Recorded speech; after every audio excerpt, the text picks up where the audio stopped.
Ser podcast. Buenas noches. ¿Qué seudónimo quieres que utilicemos al principio de la conversación? El chino. El chino. Vale. Bueno, arrancamos en el mar. Nos despediremos después en un faro.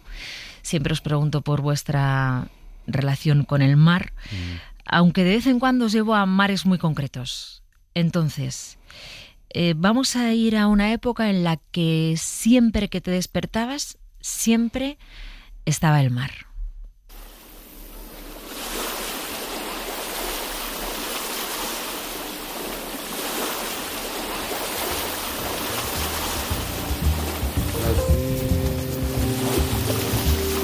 Brasil brasileiro, meu mulato insoleiro, vou cantar-te nos meus versos.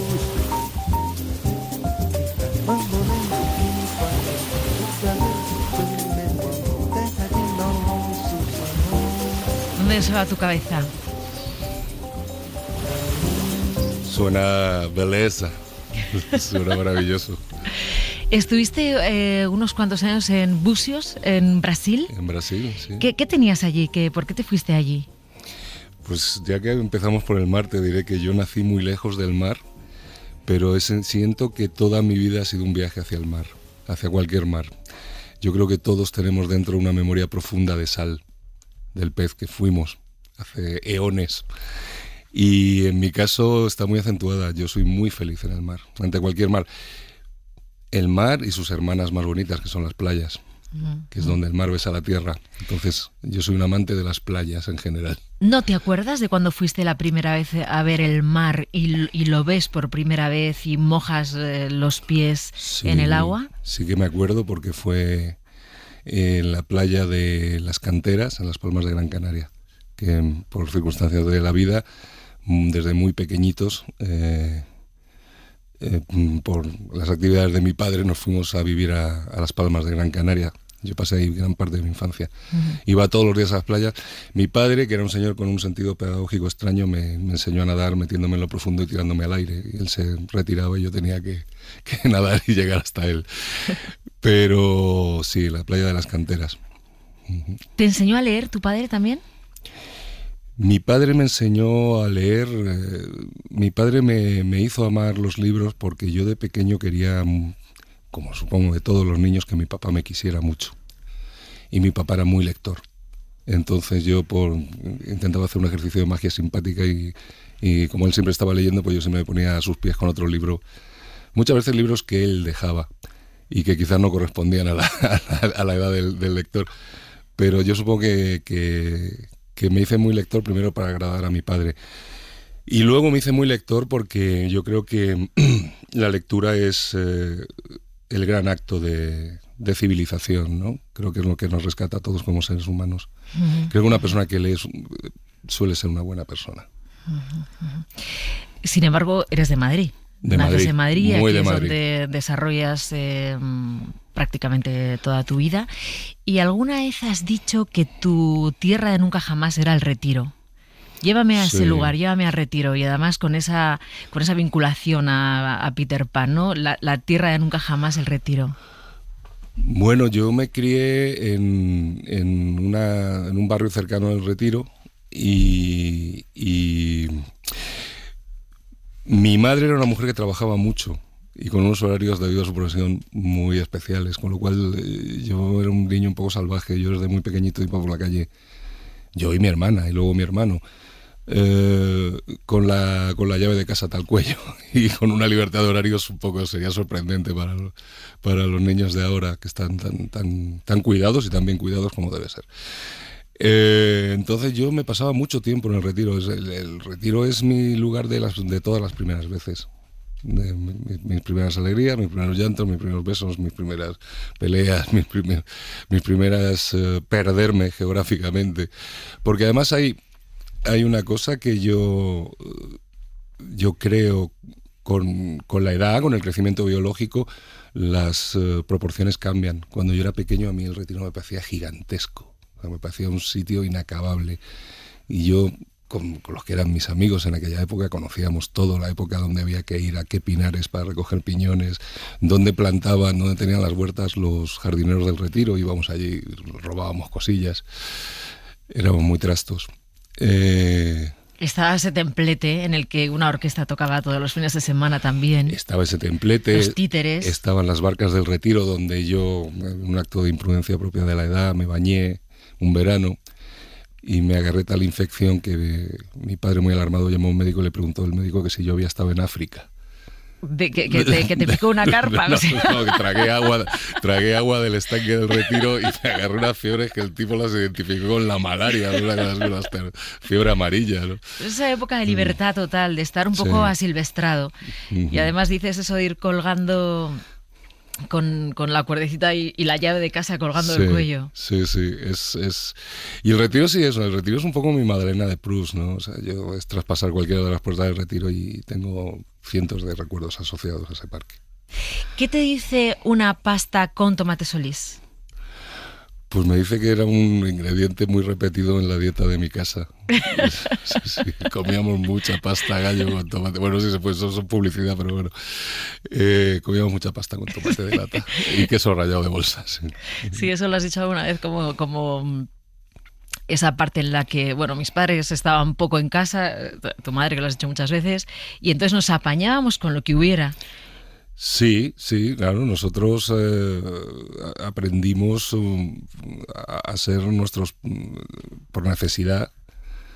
En mi casa no sobraba de nada y entonces nosotros aprendimos por necesidad a cuidarnos. Entonces era muy curioso porque reprodujimos dinámicas que luego con el tiempo fueron pasto de psicólogos y psiquiatras varios, porque reproducíamos mi hermana, que es un año más joven que yo, y yo éramos como los padres de nuestro hermano más pequeño, que era un poco nuestro hijo. Éramos realmente los que les cuidábamos, porque mi madre, la pobre, no hacía más que trabajar y cuando llegaba a casa estaba reventada y aunque ya intentaba, pues muchas veces se quedaba dormida, entonces nos tocaba a nosotros. Así que éramos una familia muy peculiar en ese aspecto. Yo pensaba que te ibas a poner de seudónimo Mendrugo. Sí, podría haber sido. Yo fui el Mendrugo durante muchos años cuando jugaba al rugby, que es el deporte que practiqué todo el final de mi infancia y toda mi juventud y hasta la madurez, y todavía de vez en cuando me voy con los compañeros, el equipo de veteranos, que somos ya unos semovientes lamentables que nos arrastramos por ahí, pero bueno, es una ocasión de pasar un fin de semana jugando al rugby, bebiendo cerveza, que es una cosa que también va muy asociada. ¿Y por qué te llamaban Mendrugo? Pues porque era muy Mendrugo, no era especialmente listo y era bastante bruto, entonces era muy Mendrugo. Todos teníamos Mendrugo. Es muy curioso, yo he jugado al rugby muchísimo, 20 y tantos años, y hay compañeros de los que yo nunca llegué a saber el nombre completo, los apellidos, todos teníamos un mote. Entonces todos nos hablábamos por el mote. ¿Qué te enseñó el rugby tantos años a la hora de formar luego equipos en otro sentido?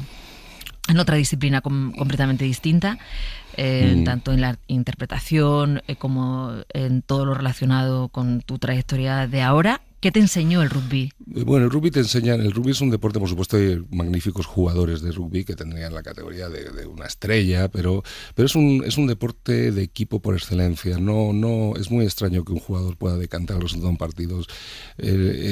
Tú no vales nada sin tus compañeros. Entonces, lo mejor que te puede pasar como jugador de rugby es salir del campo satisfecho pensando que no has decepcionado a tus compañeros.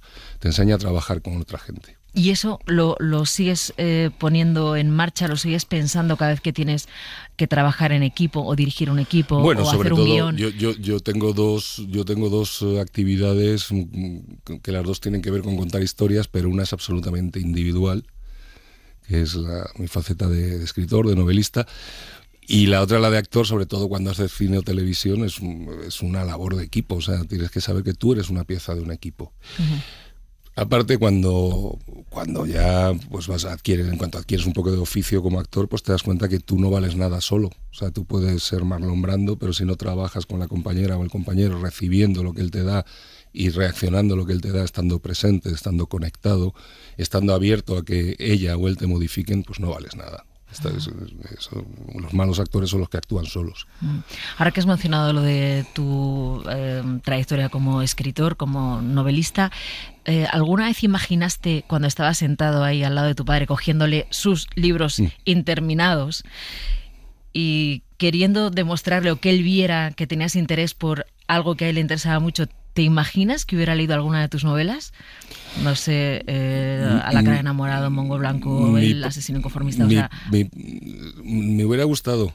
Me hubiera gustado porque era un gran lector y seguramente hubiera tenido un juicio formado sobre lo que leía.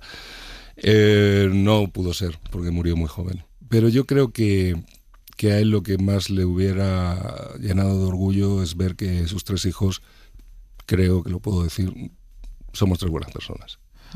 ¿Por qué te licenciaste en historia o por qué estudiaste historia? Porque siempre me apasionó, quizá por mi hábito de lectura. Yo creo que soy un buen lector en general, muy ecléctico, pero yo leo mucho ensayo histórico. Yo creo que las grandes historias están en la historia con mayúscula. Hay algo en mí que siempre me lleva hacia la historia, ¿no? Y porque creo que estudiar historia, informarte, te ayuda sobre todo a superar marcos simplistas sobre nuestro pasado, te ayuda a entender, nosotros no podemos entender nuestro hoy sin entender nuestro pasado. Esto no es caer en esa fase tan manida que se adjudica a tanta gente de quien no conoce su historia está condenado a repetirla, porque para cada gran frase hay una gran contrafrase, hay una de Hegel maravillosa que dice lo único que nos enseña la historia es que no aprendemos nunca nada de la historia. Entonces, a mí me interesó siempre mucho la historia. Creo que me ha venido bien para una cosa y yo animo a la gente a que lo haga como ejercicio intelectual, porque creo que nos viene bien en estos días. Cuando tú miras las cosas en ciclos largos, en ciclos históricos, te vuelves optimista. ¿Cómo nos viene bien eso en estos días? Hace falta ser optimistas. No hay nada más reaccionario que la melancolía y que el pensar que cualquier tiempo pasado fue mejor, o no cualquier, que un tiempo pasado fue mejor.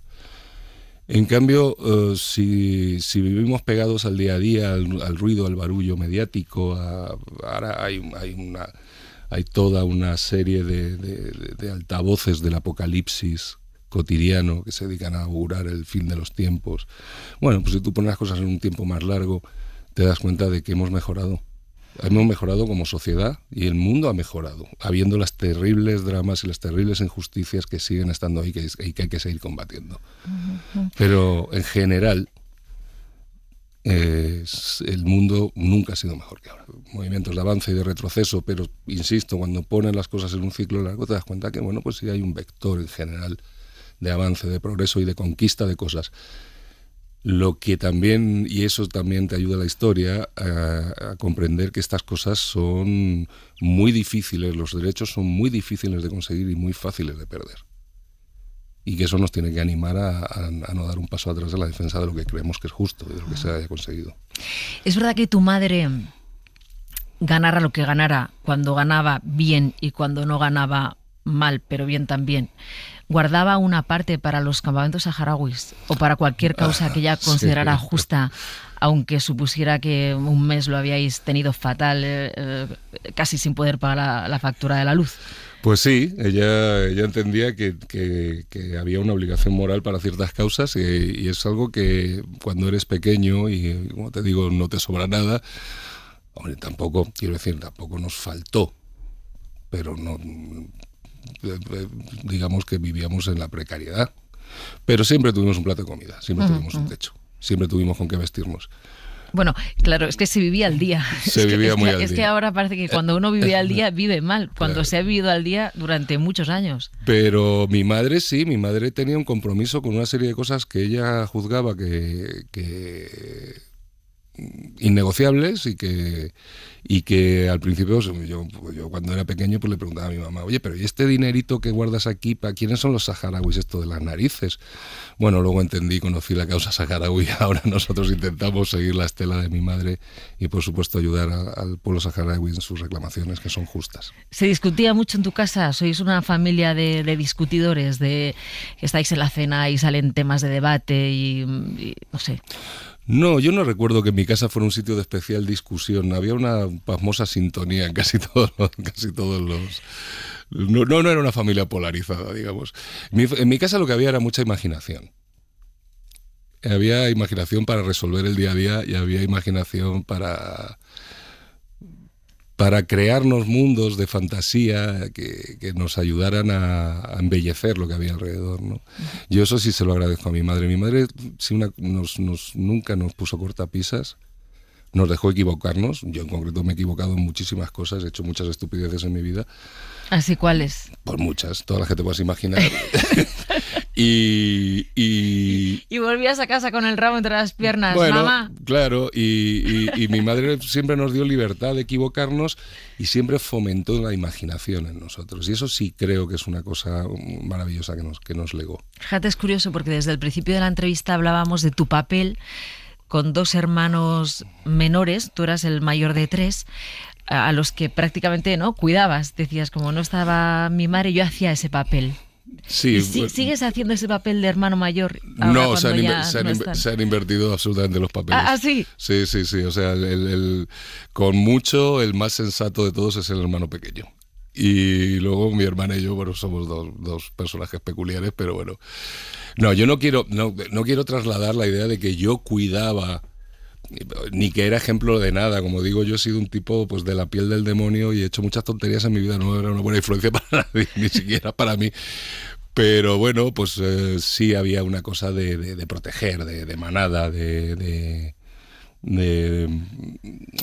Leona y sus cachorros, ¿no? Y entonces cuando la Leona dormía, pues los cachorros mayores ejercíamos de...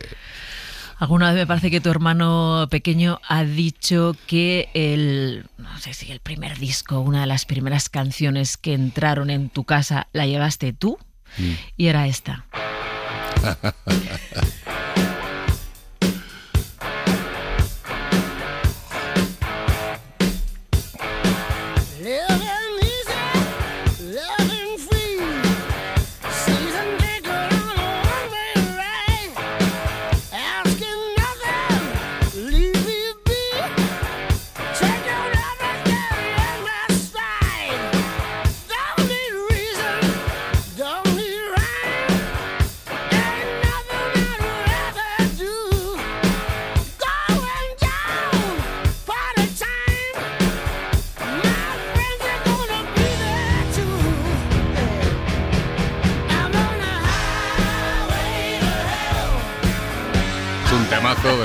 Pero esto no pasa nunca de moda.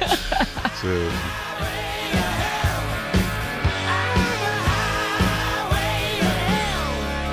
Decías que no has sido ejemplo para nada, no te quieres poner de ejemplo para nada, pero él alguna vez te citaba como él era el que llevaba la música, era el que sabía. Bueno, yo quizá fui el primero que oyó esto, yo se lo puse a mi hermano y mi hermano, como con casi todo en la vida, luego lo hizo suyo y lo hizo mucho mejor.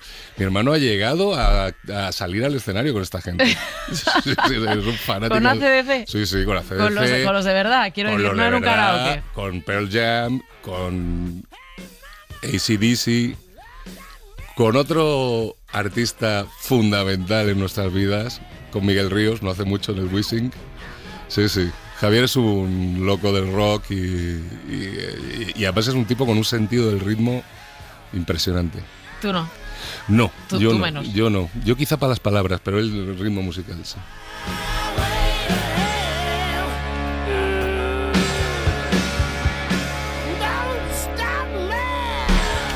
¿Por qué Carlos Bardén se ha puesto el Chino de seudónimo?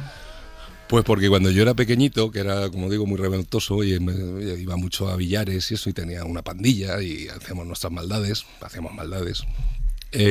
pues yo era el Chino. En todas las pandillas de Madrid en aquella época había uno que era el Chino. Y yo, como tengo cara... A mi mamá, cuando me llevaba de pequeño al parque, una vez se le acercó una señora y le dijo, oye, ¿y este niño? Dijo, pues mi hijo. Dijo, pero lo ha adoptado, usted es un chinito. Yo de pequeño era muy chino. Sí, pero es verdad que lo sigue siendo. Tengo cara de chino. Sí. Bueno, luego cuando, claro, yo como tengo ya más años que el hilo negro, cuando yo era pequeño no había muchos chinos en España. Luego cuando llegaron ya la inmigración de China, pues ya la gente se dio cuenta que no tengo tanta cara de chino. Que no te parecías tanto. Que no me parecía tanto. Oye, ¿qué te pasó en Perdida Durango, porque yo creo que fue el momento en el que tú te reconcilias con la interpretación cuando durante varios años, además fue cuando ya eras treintañero, no sé si Sí, haces más que Amor Frenesí un papelín, Sí. pero apareces en Perdida Durango y parece que ahí sientes un flechazo con la interpretación que no habías sentido durante los años anteriores cuando tu madre se había dedicado toda la vida al mundo de la interpretación o lo habías visto tan de cerca. Bueno, a mí lo que me pasa con Perdida Durango es que yo en realidad lo que quería era escribir mi primer libro. Entonces, a mí mi primer libro se llama Durango Perdido, es un diario Del rodaje. de ese rodaje y es también un libro de viajes así tipo Gonzo empotrado en un rodaje entre México y Estados Unidos, un rodaje que fue una locura. Y bueno, pues yo me puse ahí ante la cámara, el inconsciente de Alex de la Iglesia me puso ante la cámara. Mi primera escena fue con un secundario mítico de Hollywood, que cuando yo hice esa escena él llevaba 400 y pico películas, Don Stroud, paz descanse. Y en inglés, y bueno, yo actué desde la más absoluta, no sé, ignorancia y responsabilidad desde el instinto. Yo ahora cuando veo eso me echo las manos a la cabeza, pero bueno, lo hice y escribí el libro. Y sí, hombre, yo sentí que había algo en mí que conectaba inmediatamente con lo que estaba haciendo y dije, pues mira, a lo mejor va a ser esto, porque yo empecé a actuar muy tarde, a los 36 años, yo he hecho muchas cosas antes de eso.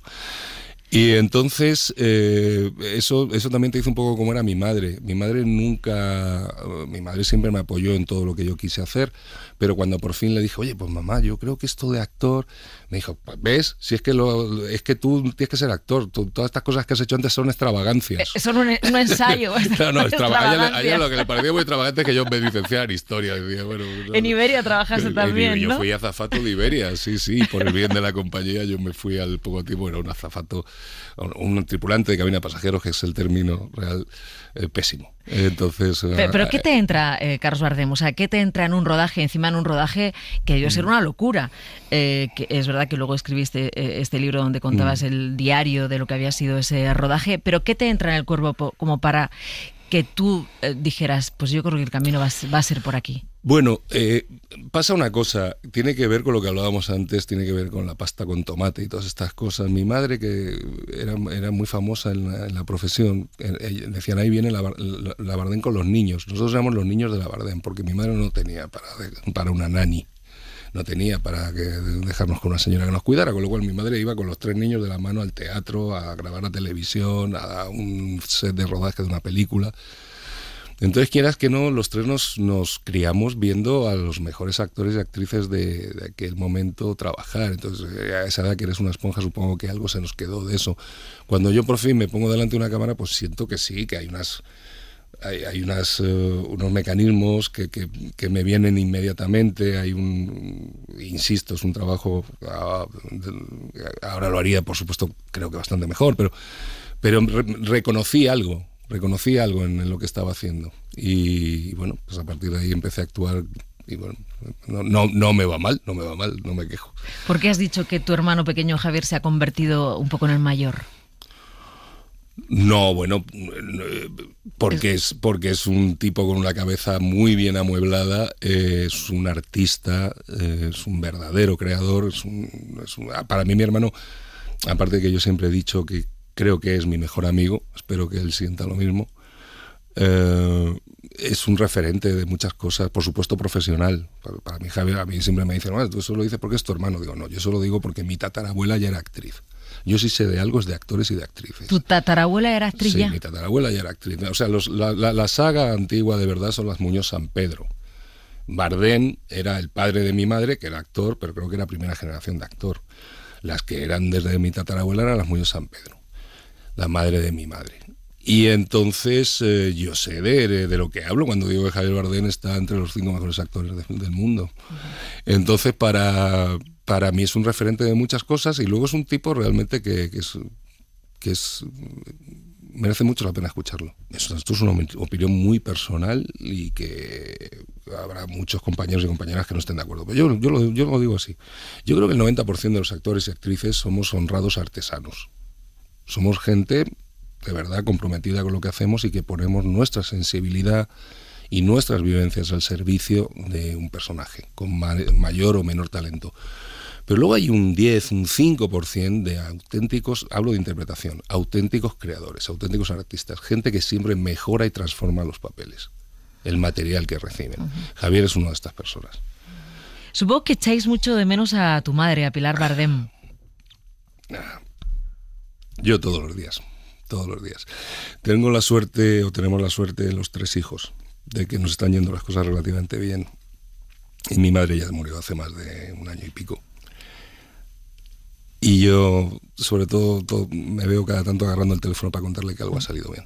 Porque ella vivía mucho a través de nosotros. Ella era muy feliz a través de las cosas que nos salían bien a nosotros. Y todavía me sorprendo mucho intentando llamarla. Ese comentario que hacías antes, que te decía de puertas para afuera de ese estudio. En este estudio, los Bardem y Pilar Bardem son una saga respetadísima, ¿no? Pero yo entiendo que aquel homenaje que la hicisteis en el Circo Price, que fue casi sorpresa para ella, que contabais al principio con una fiesta para 30, 40 personas y que estaba allí toda la profesión. Después de cómo lo ha tenido que pasar también en los últimos años por circunstancias, ¿no? Y de repente ver que se la quería tanto, o sea, que ella sintiera que se la quería tanto. Tengo un fragmentito que, lo voy a poner, que me gustaría también que los oyentes lo oyeran. Parole, parole, parole, parole, parole. Sasier Echandía. Parole, parole, trano. Todos. Guapa. Parole, parole, parole. Te queremos. Vida mía. Parole son tanto parole, parole tra noi.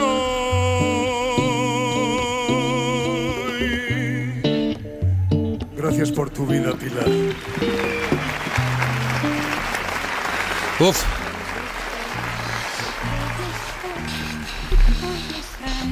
No, non dire nulla. Gracias por tu vida. Le dice a alguien que no es su hijo, que es Asier Echandía, y le da las gracias por su vida. Sí, aquello fue muy especial porque, como bien has dicho, nosotros en aquella época a mi madre ya le costaba mucho moverse. Y le dijimos, mamá, hay gente que te quiere mucho, un grupo de amigos muy íntimo, vente, te vamos a llevar a un sitio que te quieren hacer, hazlo por ellos. Y la llevamos engañada y la metimos en el Circo Price y había 2.500 personas. Y 2.500 porque no nos Serrat, Ana Belén, quiero decir, no que nos es que dejaron, estaba, no nos dejaron meter más, o sea, toda la profesión. Y gente como Tricicla, sí, como Joan Manuel Serrat, como Ana Belén, como Víctor Manuel, como Miguel Ríos, Asier también, por supuesto, cantaron, por supuesto gratis, por amor a mi madre, por hacerle un homenaje a una persona que yo creo que normalmente, ¿no? Todos queremos a nuestras madres. Pero yo hablo por mí, pero creo que mis hermanos dirían lo mismo. Nosotros a nuestra madre además es que la admirábamos mucho, mucho, mucho. Era un referente de muchísimas cosas.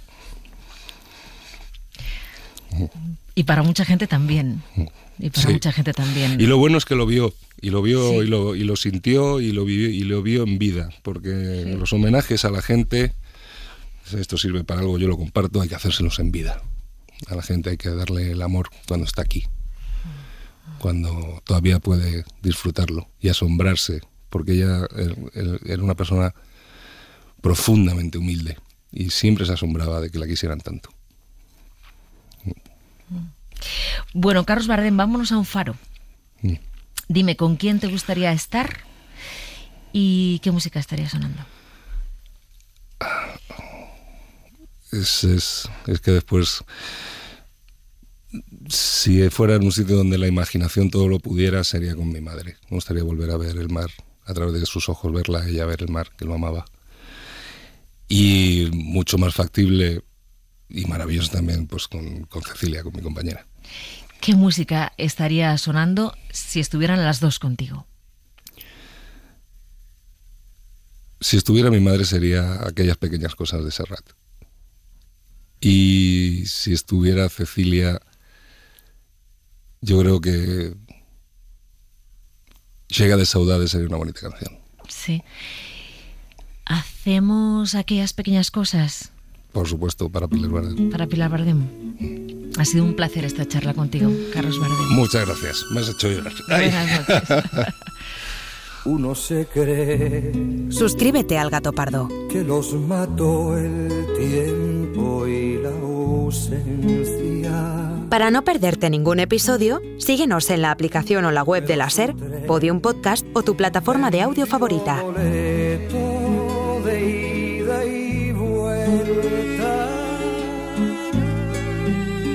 Son aquellas pequeñas cosas que nos dejó un tiempo de rosas en un rincón, en un papel o en un cajón. Como un ladrón te acechan detrás de la puerta. Te tienen tan a su merced como hojas muertas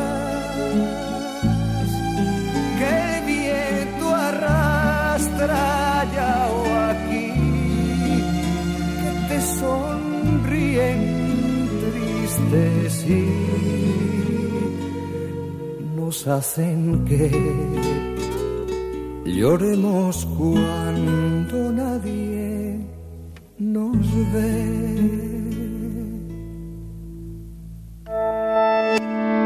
Cadena SER. La radio.